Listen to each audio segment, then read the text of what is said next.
Hello friends, कैसे हैं आप सब। आई होप आप सब ठीक होंगे। तो सबसे पहले राधे राधे।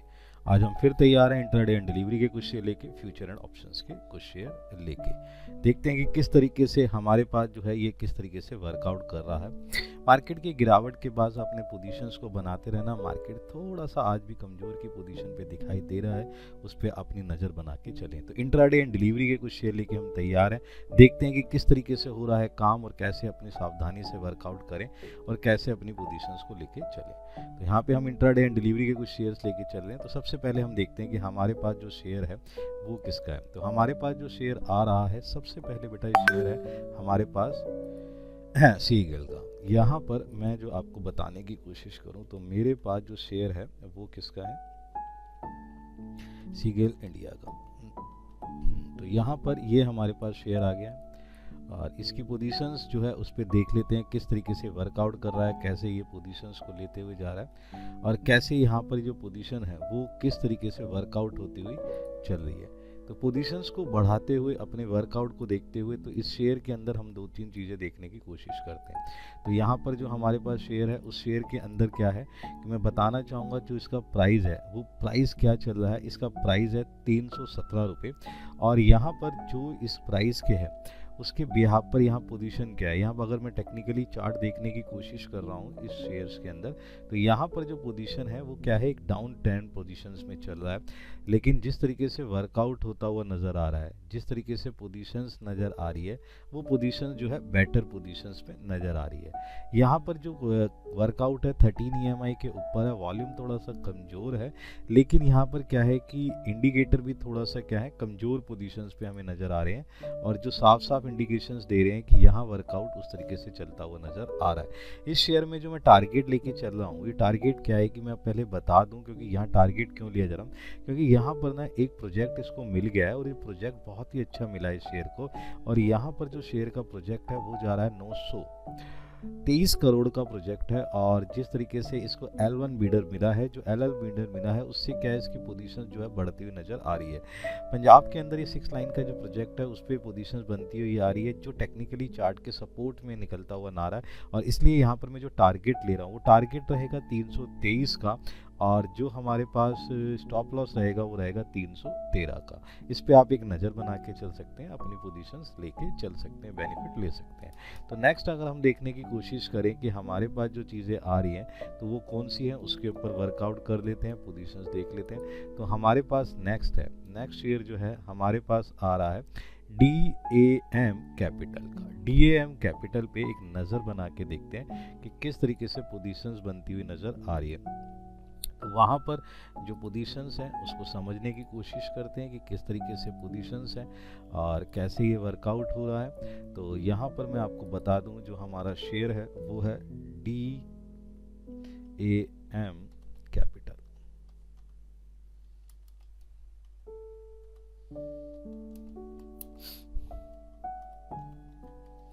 अब यहाँ पर जो हमने नज़र रखनी है वो देख लेते हैं कि किस तरीके से वर्कआउट कर रहा है ये शेयर, किस तरीके से पोजीशंस लेता हुआ आपको नज़र आ सकता है। तो यहाँ पर अगर मैं ध्यान से देखूँ एज पर टेक्निकली चार्ट जिस तरीके से नज़र आ रहा है वो ये क्या है कि 18 से 27/12 को जिस तरीके से इसके अंदर जो है एक लिस्टिंग आई थी, उसके बाद ये शेयर जो है गिरा हुआ है बहुत ही ज़बरदस्त तरीके से। टेक्निकली चार्ट बहुत सारा पोजीशंस ये बता रहा है कि डाउन पोजीशंस निकल चुका है। लेकिन यहाँ पर मैंने दो तीन चीज़ें आपको बताने की कोशिश करूं, इस शेयर के अंदर क्या है कि जो एज पर फाइनेंशियली है उसमें रिजल्ट पोजीशंस में 21 करोड़ जो था लास्ट ईयर प्रॉफिट, वो प्रॉफिट 51 करोड़ में बदलता हुआ नज़र आ रहा है।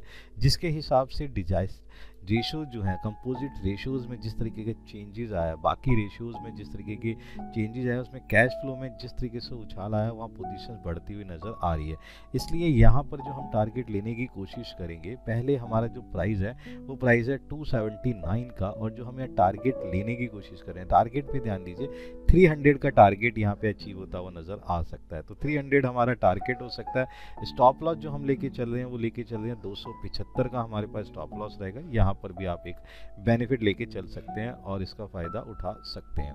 नेक्स्ट जो हमारे पास शेयर आ रहा है उस पर हम एक नज़र बनाते हैं और देखते हैं कि किस तरीके से वर्कआउट करता हुआ जा रहा है। ये शेयर है HDFC लाइफ का।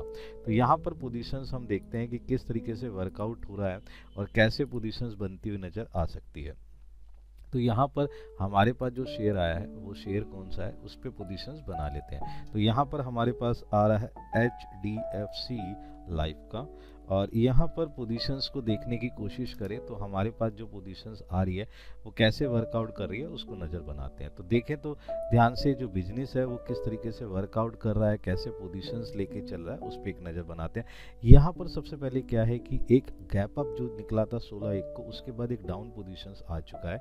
यहाँ पे अगर आप ध्यान से देखें डोजी पोजीशंस जो जिस तरीके से बन रही है और ये वर्कआउट देता हुआ नज़र आ रहा है। यहाँ पर पोजीशंस ये है कि थोड़ा सा पोजीशन अप पोजीशंस पे जाती हुई नज़र आ रही है। मजबूत न्यू बिजनेस ग्रोथ इसके अंदर आ चुका है, वर्कआउट बेटर होता चल रहा है। इसका जो प्राइस हम लेके चल रहे हैं वो है 621 रुपये का। ध्यान रखें प्राइस है 621 का। जो टारगेट लेके चल रहे हैं हम, टारगेट है हमारा 633 रुपये का। ये 633 का टारगेट अचीव होता हुआ नज़र आ सकता है। स्टॉप लॉस रहेगा 614 का। इस पर एक पोजीशंस बनाए क्योंकि मजबूत जो है ग्रोथ निकल के आ रही है, पोजीशंस बहुत बेटर निकल के आ रही है। इंश्योरेंस कंपनियों में जो इसके पास पॉजिटिव रिपोर्ट्स निकल के आई है वो बेटर पोजीशन है। इसके बिहाफ पर हम जो 633 का जो है इसका एक टारगेट लेके चल रहे हैं। इंडिकेटर भी एक सपोर्ट देते हुए नजर आ रहे हैं। यहाँ पोजीशन उस तरीके से नजर आ सकती है। नेक्स्ट अगर हम ध्यान से देखें तो हमारा जो शेयर है उस पर नजर बांधते हैं। ये जो है हमारे पास जो है ये है विशाल मेगा मार्ट का। विशाल मेगा मार्ट पे एक नज़र बना के देखते हैं कि किस तरीके से पोजीशन जो है बदलती हुई नज़र आ रही है और कैसे वर्कआउट होता हुआ नज़र आ रहा है। यहाँ पर जो पोजीशंस है उसको पहले देखेंगे किस तरीके से। पहले शेयर का देखें कि शेयर पोजीशंस किस तरीके से है। यहाँ पर हमारे पास शेयर है विशाल मेगा मार्ट का। विशाल मेगा मार्ट के अंदर जो पोजीशंस है उस पर एक नज़र बना के चलते हैं। बेटे अगर हम ध्यान से देखने की कोशिश करें तो इसके अंदर जो पोजीशन है वो देख लेते हैं।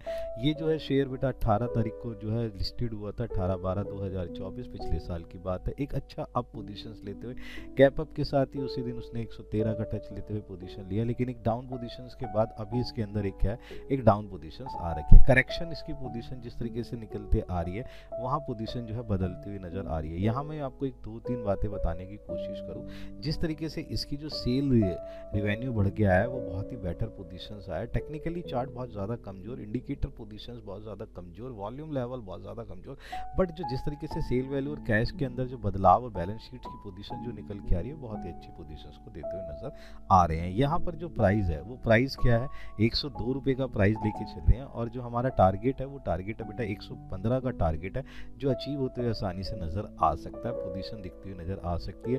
टेक्निकली चार्ट के अंदर पोजीशंस भी बेटर पे नज़र आ रही है। दूसरा क्या है इसका स्टॉप लॉस रहेगा 97 का, प्राइस 102, टारगेट 115 और स्टॉप लॉस रहेगा 97 का। इस पे एक नज़र बना के चल सकते हैं और अपना बेनिफिट देख सकते हैं। तो नेक्स्ट अगर हम देखने की कोशिश करें तो हमारे पास जो शेयर है उस पर एक नज़र बनाते हैं और पोजीशंस देखते हैं कि किस तरीके से पोजीशंस वर्कआउट करती हुई नज़र आ सकती है और कैसे पोजीशन जो है एक पोजीशन चलती है। हमारे पास जो नेक्स्ट है वो है बेटा मैक्सटॉक, सही है ना। अब मैक्सगॉन टेक का जो यहाँ पर जो पोजीशन है उसको हमें ध्यान से रखना है।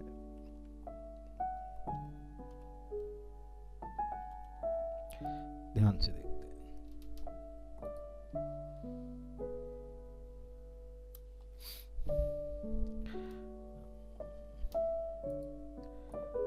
ये देखिए ध्यान से, यहाँ पर मैं तुम्हें एक चीज़ बताने की कोशिश करूँगा कि यहाँ जो पोजीशंस बनी है वो 13/1 के बाद एक बहुत ही अच्छी पोजीशंस चलता हुआ नज़र आया है, और एक जो है ग्रीन कैंडल ने जो कवरिंग करी है और पैटर्न्स लेता हुआ जो चला उसने बहुत ही अच्छी पोजीशंस बनाई।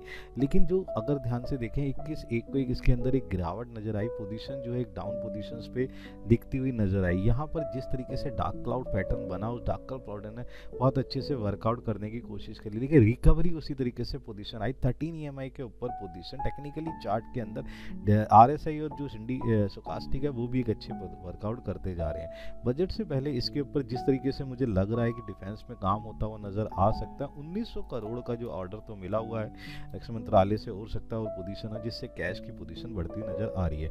बात कर लेते हैं इसकी प्राइस की, तो प्राइस है 2299 का। जो टारगेट लेके चल रहे हैं वो है 2348 का टारगेट है हमारे पास, 2348 का 2348 का ये हमारे पास टारगेट रहेगा। स्टॉप लॉस रहेगा 2278 का, इस पे एक नज़र बना के चले। फंडामेंटली भी बहुत ही अच्छा पोजीशंस पे चलता हुआ नज़र आ रहा है, वर्कआउट करता हुआ नज़र आ रहा है। उसके हिसाब से जो पोजीशंस है वो एक पोजीशंस इस पे नज़र आती हुई दिखाई दे सकती है। नेक्स्ट अगर हम देखने की कोशिश करें तो हमारे पास जो शेयर निकल के आता है वो शेयर आता है KEC का। तो हमारे पास जो ये शेयर है इसका नाम है KEC। इस पे अगर हम वर्कआउट करने की कोशिश करें और देखने की कोशिश करें कि किस तरीके से पोजीशंस बन रही है और कैसे वर्कआउट करता हुआ नज़र आ सकता है। टेक्निकली चार्ट के साथ साथ पहले इसकी मैं बात कर लूँगा कि ये फंडामेंटली कैसे काम कर रहा है। फंडामेंटली ये बहुत ही अच्छी वर्कआउट करता हुआ आ रहा है। जिस तरीके से मैंने इसके अंदर जो पोजीशंस देखी है वो पोजीशंस बहुत बेटर नज़र आ रही है। ये एक पोजीशन ये साफ इंडिकेशन दे रहा है कि किस तरीके से वर्कआउट करता हुआ नज़र आ रहा है। रेशियोज में होते हुए सुधार, बैलेंस शीट और कैश फ्लो में जो पोजीशंस बन रही है वो बेटर पोजीशन है। देखिए टेक्निकली डाउन पोजीशंस पे है, एक करेक्शंस बहुत ज़बरदस्त तरीके से हो रखा है, लेकिन इस करेक्शन के बाद भी बहुत ध्यान से देखिए हैवी करेक्शन हो चुका है। बहुत ज़्यादा हैवी करेक्शन के बाद एक बहुत बड़ा ऑर्डर मिला है 1445 करोड़ का ऑर्डर, जो कैश में और रेशियोज में सुधार करता हुआ नज़र आ रहा है। यहाँ पे पोजीशंस बढ़ती हुई नज़र आ सकती है। जो हमारा जो पोजीशन है वो क्या है कि प्राइस हमारा 833 का है और जिस तरीके से हम इसका टारगेट लेके चल रहे हैं वो टारगेट है 865 का हम टारगेट लेके चल रहे हैं और स्टॉप लॉस है 826 का, यानी कि प्राइस 833, टारगेट 865 और जो स्टॉप लॉस है वो रहेगा 826 का। इस पे एक नज़र बना के चल सकते हैं। नेक्स्ट अगर हम देखने की कोशिश करें तो हमारे पास जो शेयर आता है उस पे एक पोजीशंस को देख लेते हैं कि क्या है। ये शेयर है बैंक ऑफ इंडिया का। बैंक ऑफ इंडिया पे आपने पोजीशंस को देखना है कि किस तरीके से वर्कआउट करता हुआ नज़र आ रहा है, कैसे पोजीशंस दिख सकती है और कैसे वर्कआउट हो सकता है। तो यहाँ पर बैंक ऑफ इंडिया के अंदर हमारे पास कुछ पोजीशंस हैं, उसे देख लेते हैं कि कैसे वर्कआउट हो रहा है। बैंक ऑफ इंडिया के अंदर क्या है कि जो टेक्निकली चार्ट है वो एक अलग बात है, लेकिन जो फंडामेंटली पोजीशंस निकल के आ रही है वो बहुत ही अच्छी पोजीशंस है जिसको ध्यान से देखा गया तो यहाँ पर एक चीज़ पाई गई कि वर्कआउट जो हुआ है, यानी कि जो लास्ट क्वार्टरली पोजीशंस में चीज़ें बंद की हुई है वो 72 पोजीशंस पे निकल के आई है। यहाँ पर दो तीन चीज़ें समझने वाली चीज़ क्या है कि बहुत ही अच्छा यहाँ पर बुलिश एंगल्फिंग पैटर्न के बाद यहाँ पर एक पोजीशंस आई, यहाँ पर एक तरीके से बेयरिश एंगल्फिंग बना और वहाँ पे कंसोलिडेट पोजीशंस बनी। 13 EMI के ऊपर पोजीशन चलते हैं और जिस तरीके से वर्कआउट नज़र आ रहा है, टेक्निकली चार्ट RSI और स्टोकास्टिक भी बहुत ही अच्छी इंडिकेशंस पोजीशंस पे देता हुआ नज़र आ रहा है। बात करूँ मैं ब्याज की आय की, तो यहाँ पे जो इनकी इंटरेस्ट इनकम हुई है वो 11% पहले हुआ करती थी, जो पोजीशंस जो बढ़ी है 11% से बढ़ गई है, जो पोजीशन बहुत अच्छी है। और जो रुपीस में पैसा आया है वो है 6070 करोड़ का, 6070 करोड़ का, जिससे कैश के अंदर बहुत ज़्यादा चेंजेस आ गए हैं और इसमें जो इन्हें प्रॉफिट निकला है वो प्रॉफिट जो है 34% से इंक्रीज हो गया, जिसके कारण जो प्रॉफिट है वो कितने से बढ़ गया है, वो बढ़ गया 2517 करोड़ से, जिससे यहाँ पे चेंजेस होने के चांसेस बन गए हैं। प्राइस हमारे पास है 98 रुपीज़ का और जो हम टारगेट लेके चल रहे हैं वो है 101 का। स्टॉप लॉस रहेगा 97 का। इस पर एक नज़र बना के चले, पोजीशंस मिलती हुई नज़र आ सकती है। नेक्स्ट अगर हम देखने की कोशिश करें तो हमारे पास जो कैटेगरी निकल के आ रही है वो कैटेगरी है फ्यूचर एंड ऑप्शन की। इस पे एक नज़र बना के देखते हैं कि किस तरीके से वर्कआउट होता हुआ नज़र आ रहा है। तो सबसे पहले हमारे पास जो शेयर आ रहा है वो आ रहा है ICI का। ICI की जो पोजीशंस हैं उस पर एक नज़र बना लेते हैं और देखते हैं कि किस तरीके से वर्कआउट होता हुआ नज़र आ रहा है। तो ICI की जो बैंक है उसके अंदर फ्यूचर पोजीशन देखें तो डाउन पोजीशंस के अंदर वर्कआउट होता हुआ नज़र आ रहा है, लेकिन Q3 के रिजल्ट बहुत ही बेटर है। टेक्निकली चार्ट कमजोर है लेकिन वॉल्यूम लेवल से थोड़ा सा सुधार आ रहा है, से बेटर पोजीशंस पे। स्टोकास्टिक थोड़ा सा कमजोर, मिला जुला टेक्निकल पॉइंट जिस तरीके से नजर आ रहा है, लेकिन Q3 के रिजल्ट बहुत अच्छे, जो नतीजे अच्छे निकल के आ रहे हैं, पोजीशन बढ़ती हुई नजर आ रही है। इसे फ्यूचर में लिया गया है, इसलिए यहाँ पे फ्यूचर की बाइंग पोजीशंस पे मैं लेके चल रहा हूँ, इसलिए यहाँ पर जो है ये वर्कआउट होता हुआ नजर आया। प्राइस है 1211 रुपये का और टारगेट रहेगा 1245 रुपये का, और जिस तरीके से हम स्टॉप लॉस ले रहे हैं 1200 रुपये का, यानी कि टारगेट है 1245। स्टॉप लॉस इज 1200, इस पे आप नज़र बनाएं और पोजीशंस देखते हुए नज़र आ सकती है। नेक्स्ट है हमारे पास फ्यूचर की कैटेगरी में श्रीराम फाइनेंस। श्रीराम फाइनेंस में अगर देखने की कोशिश करें, डाउन पोजीशंस, हैमर की पोजीशन, उसके बाद जिस तरीके से कंसोलिडेट पोजीशंस 13 EMI के नीचे कमजोर रिजल्ट के हिसाब से पोजीशंस बनती हुई थी, लेकिन ध्यान से देखें कि पोजीशन जिस तरीके से सुधर रही है, वर्कआउट होता हुआ नजर आ रहा है, क्वार्टरली की पोजीशंस भी बढ़ती हुई आ रही है, वर्कआउट जिस तरीके से फंडामेंटली मजबूत करते हुए नजर आ रहा है, इसे भी हमने बाइंग पोजीशन फ्यूचर में लेके चला है। प्राइस है 527 रुपए का, जो हम टारगेट ले रहे हैं 537 537 का, स्टॉप लॉस रहेगा 521 का। इस पे बनाए नजर और अपना बेनिफिट लेके चल सकते हैं और वर्कआउट हो सकता है और पोजीशन चल सकते हैं। नेक्स्ट है हमारे पास कॉल यानी ऑप्शन की पोजीशंस। ऑप्शन की पोजीशंस में सबसे पहले आ रहा है JK सीमेंट। JK सीमेंट पे बात करने की कोशिश करें, कॉल लेके चलना है। यहाँ से देखें 14 तारीख से जिस तरीके से थर्स्टिंग पैटर्न बना और थर्स्टिंग पैटर्न ने करा काम, वर्कआउट लेके चला, यहाँ पे पोजीशन बढ़ती हुई चली आई है, वर्कआउट बहुत बेटर पोजीशन जिस तरीके से चला हुआ है। इनकम जो है 2.5% से घट गई है, यहाँ पर पोजीशन थोड़ी सी चीज़ें हैं, लेकिन अभी भी इसके अंदर पोजीशंस बनी हुई है, इसलिए इसमें हमने टारगेट लिया है कॉल पोजीशंस के अंदर, क्योंकि टेक्निकली चार्ट है मजबूत और वर्कआउट करता हुआ नजर आ रहा है। यहाँ पर टारगेट रहेगा 131 रुपए का। हम यहाँ बात कर रहे हैं ऑप्शन की, 131 रुपए का रहेगा, स्टॉप लॉस रहेगा 126 का। इस पे नजर बना के चल सकते हैं। नेक्स्ट है हमारे पास एक्साइड का। इस पे अगर नजर बना के देखें तो टेक्निकली चार्ट जिस तरीके से लग रहा है कमजोर, ये पोजीशन बहुत ही कमजोर नजर आ रही है। तो एक्साइड इंडस्ट्री के अंदर स्ट्राइक प्राइस है 370 का, पुट लेके चलना है 370 पुट, टारगेट 11 का, स्टॉप लॉस 6 का, कमजोर चार्ट की पोजीशंस के ब्याज पर। तो ये कुछ ऐसे शेयर हैं जिस पे आप बना सकते हैं नजर, पोजीशन बना सकते हैं, बेनिफिट ले सकते हैं। मार्केट को देख के चले, स्ट्रिक्ट स्टॉप लॉस लेके चले। मार्केट इस समय बेयरिश पॉइंट पे चल रहा है, उसके हिसाब से वर्कआउट करते चले। देन मिलते हैं हम अपनी नेक्स्ट सीरीज के अंदर। Good bye.